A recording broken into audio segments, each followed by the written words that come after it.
Señoras y señores, muchísimas gracias por continuar con nosotros en su revista Tele15.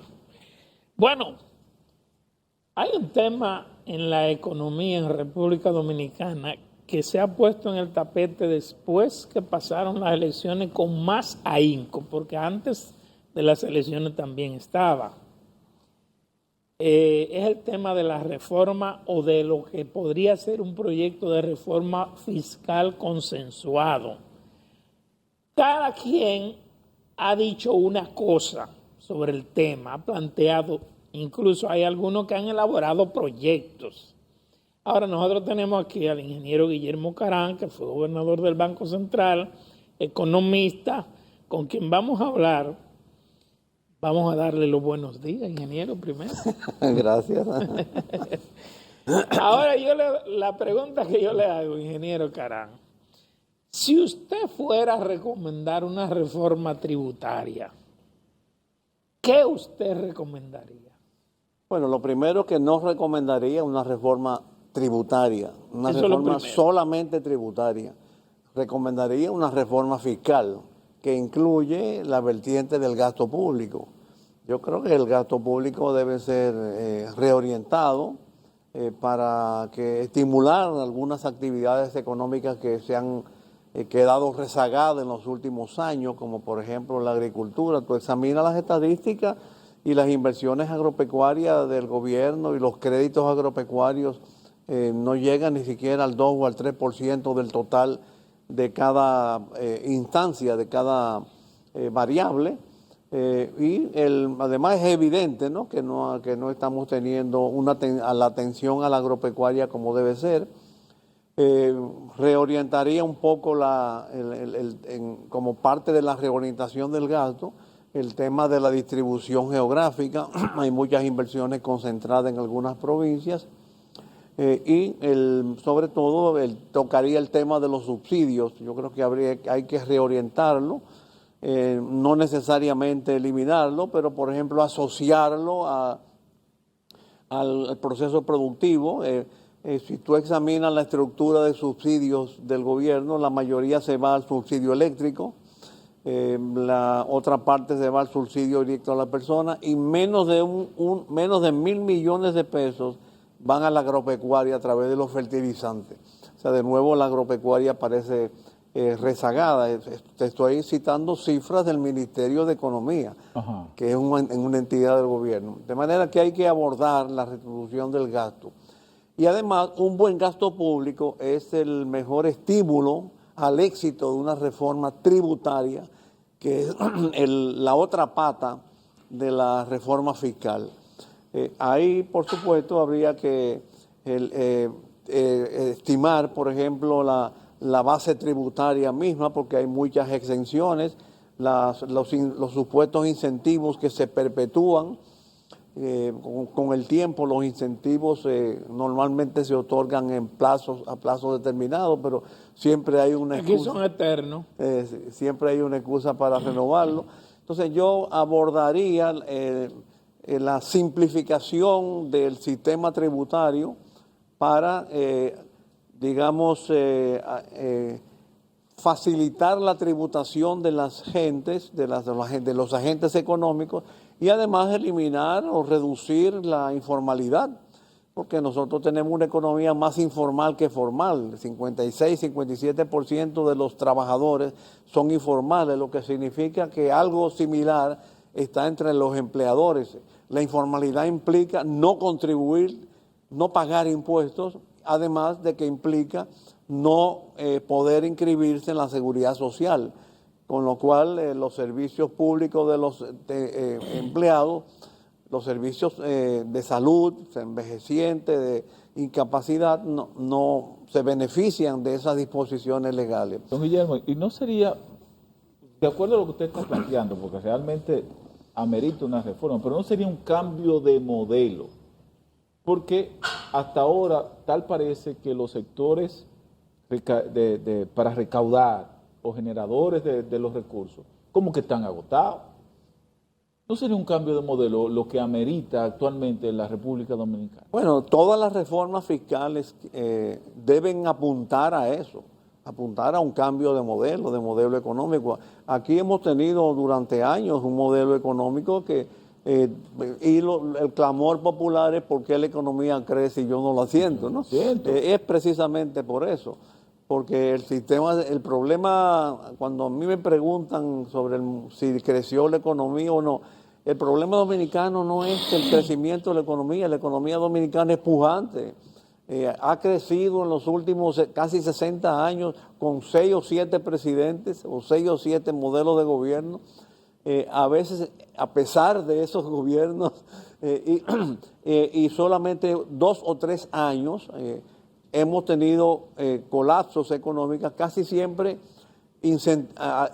causados por crisis internacionales.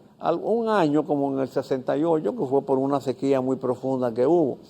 Pero obviamente las reformas fiscales tienen que apuntar un modelo de económico. Lo que no debe apuntar a la reforma fiscal es a la clásica concepción de las 10 o 8 o 10 reformas que se han hecho desde 1992 a la fecha, que apuntan más bien a suplir el déficit fiscal.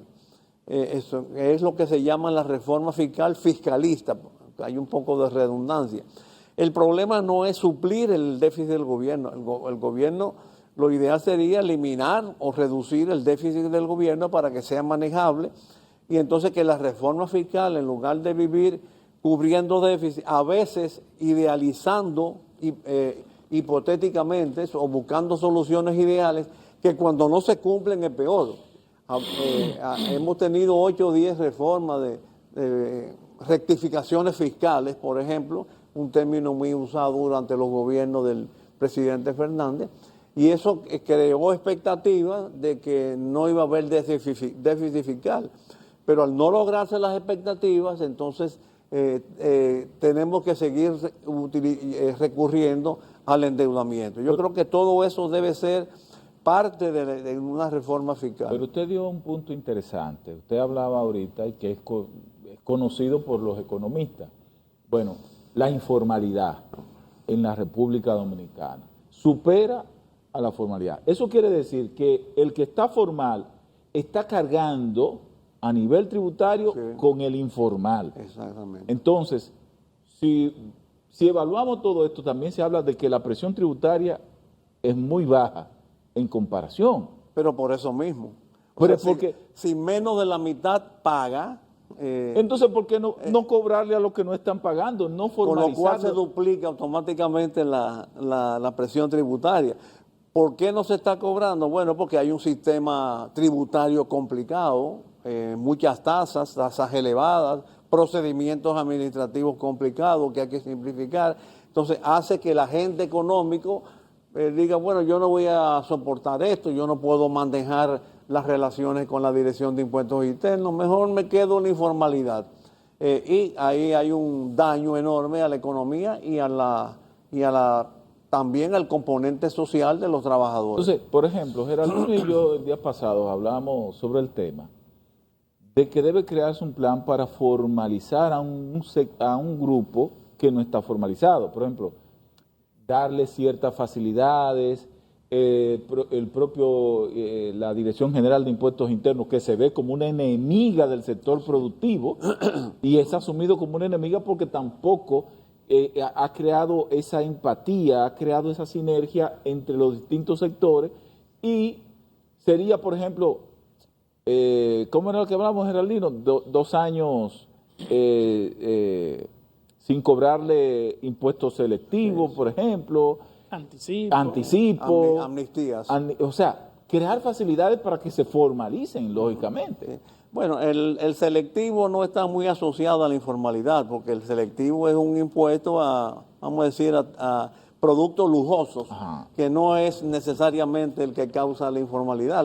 La informalidad está en el complicado sistema tributario y en las altas tasas, que hace que los agentes económicos medianos y pequeños, que no tienen, por ejemplo, un departamento de contabilidad, opten por inscribirse en la informalidad. Y además, por la lógica, un tema que, pongo el ejemplo, cuando tú vas a un establecimiento y pides rebaja, te preguntan, ¿vas a pagar en efectivo o en tarjeta? Sí. Y si es en efectivo, entonces te rebajan el 10, pero el 10 es parte del 18 que tú hubieras tenido que pagar a la Sí, pero tributación. hay una cosa que usted dijo muy clara.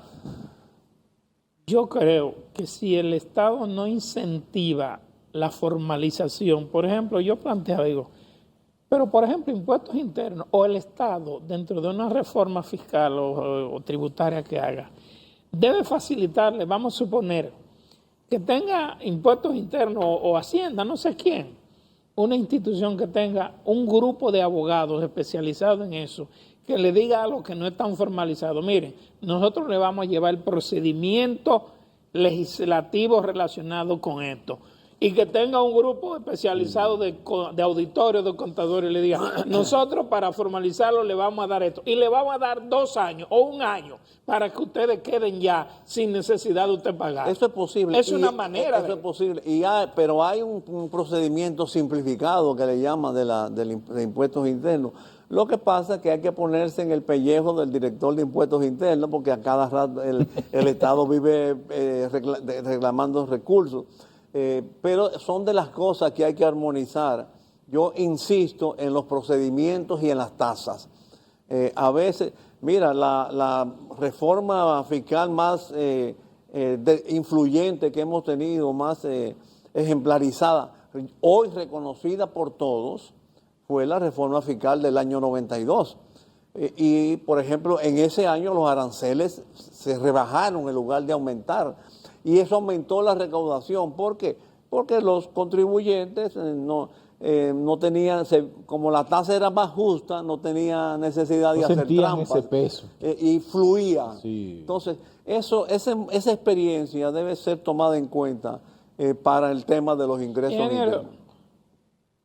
Ampliar la base del ITEVI rebajando el monto actual, quitar el anticipo, ¿podrían ser parte de eso?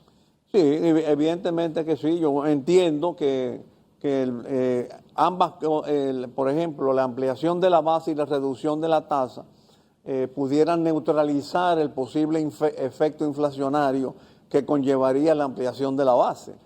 Pero no hay mucha politicaría en esto, ¿no? Por ejemplo, a veces dice, pero tú no puedes grabar el arroz, pero está bien, no grabes, pero el arroz que tú compras finalmente tiene una funda que tiene un ITEVI del 18, a veces viene en saco que tiene un ITEVI, es producido en una factoría con un tractor que tiene un ITEVI, con un combustible que tiene impuestos eléctricos. Si tú bajas todo eso, entonces el costo final, producto final, viene siendo menor, a pesar de que amplíes la base y a pesar de que obtenga o proveas de otras facilidades. Yo creo que son temas a discutir.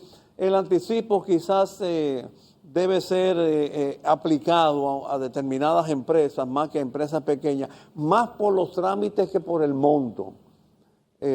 Porque a veces uno tiene que pagar en un año mensualmente un anticipo que una empresa pequeña, ahí es que vienen las que a veces ni lo cobra.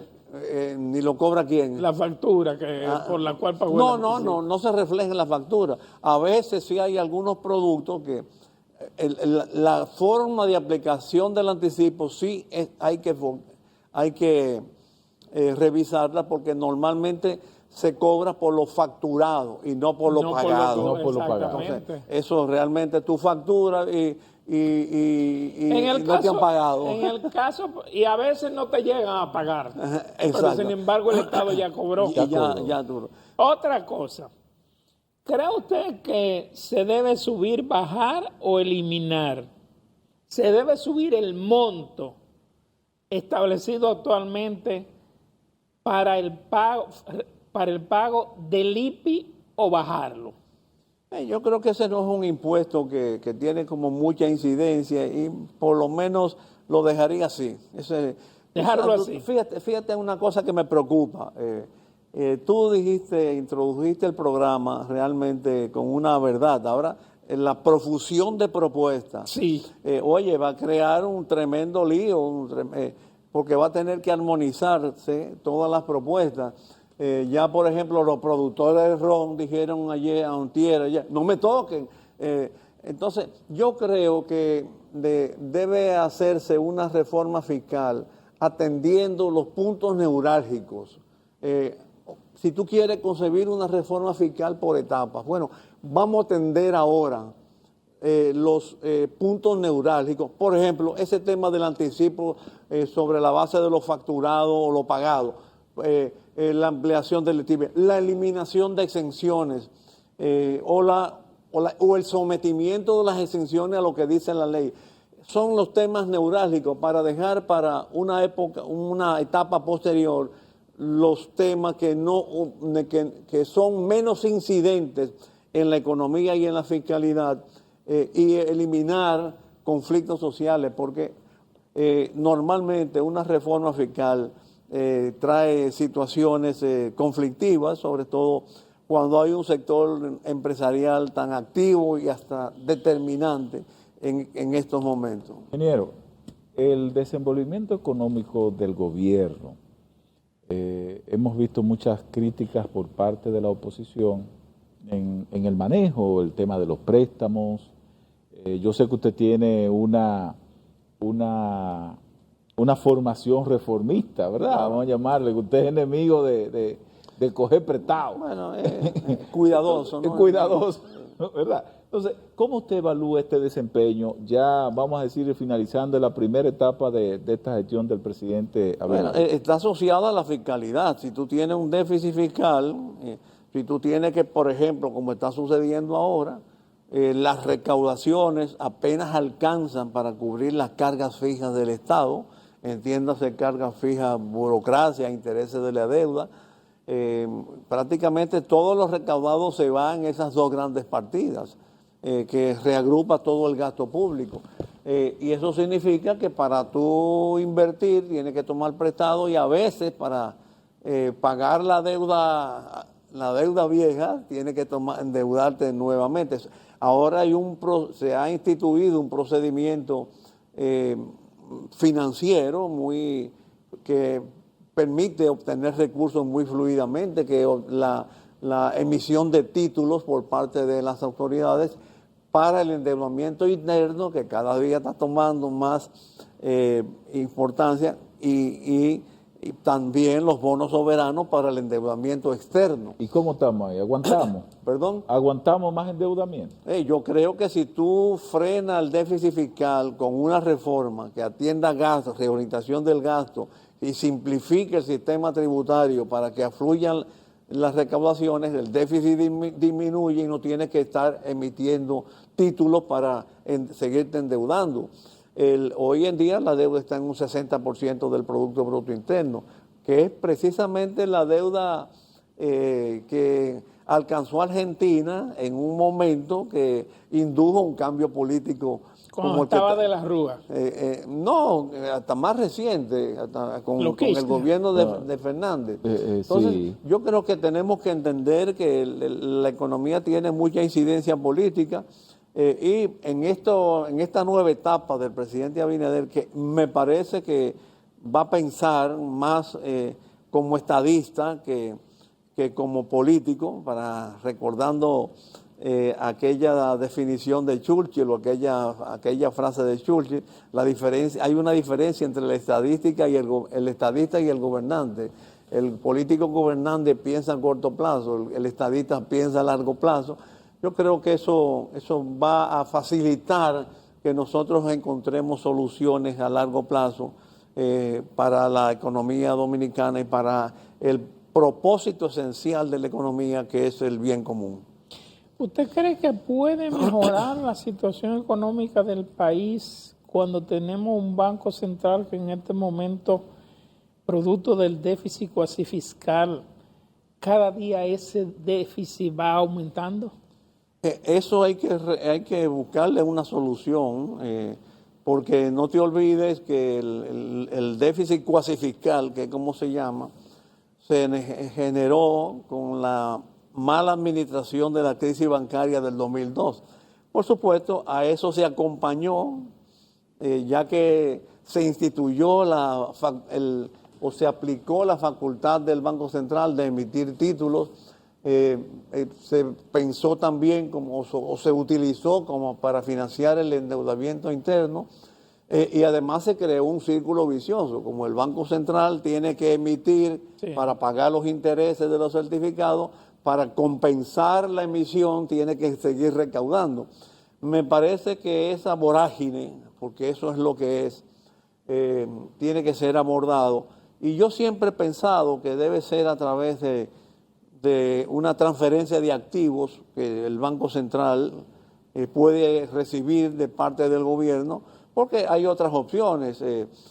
La opción de la recapitalización, que es la que se ha buscado, pero recapitalizar el Banco Central en un momento donde un país tiene tantas necesidades y hay un déficit fiscal, es como transferir del déficit fiscal del gobierno central al Banco Central. Hay quienes han planteado, bueno, un endeudamiento externo para facilitar. Eso podría ser, pero si tú recurres, por ejemplo, al Fondo Monetario para capitalizar o frenar la vorágine de endeudamiento, van a venir los ajustes, ¿no? Van a venir los ajustes y el pago por intereses va a crecer. Dependiendo, porque tú puedes negociar la disminución. De hecho, la tasa de interés de los títulos emitidos por el Estado son mucho más caros que los que presta el Banco Central. Pero ahí hay un rejuego financiero que indudablemente tiene mucha trascendencia para el futuro de la sociedad dominicana. Y hay que verlo como con mucha seriedad y economía. Yo, gracias a Dios, en mis tiempos de gobernante, ese instrumento no existía, el Banco Central no se endeudaba. Bueno, el gobierno central también se endeudaba principalmente para financiar el componente importado de los proyectos, de los grandes proyectos, como por ejemplo en tu zona, de Higüey y Aguacate, que a mí hasta me costó mucho trabajo convencer al presidente Balaguer que aceptara un financiamiento del gobierno italiano, y tuve que valerme de mi condición demócrata cristiana para decirle, presidente, los socialcristianos italianos quieren ayudar. Una etapa difícil. Pero naturalmente ahora que el financiamiento es a base de papeles, no a base de proyectos, eso realmente requiere una reforma muy importante. Ingeniero, lo vamos a tener a usted nuevamente aquí porque el proyecto va a seguir circulando y todo el mundo está opinando. Sí. Entonces, lo vamos a tener que estar invitando para que nos vaya orientando sobre este proyecto que se está en marcha. Gracias, ingeniero. Gracias a ustedes por la invitación. Muy amable siempre. Ustedes, señores, nos vemos mañana.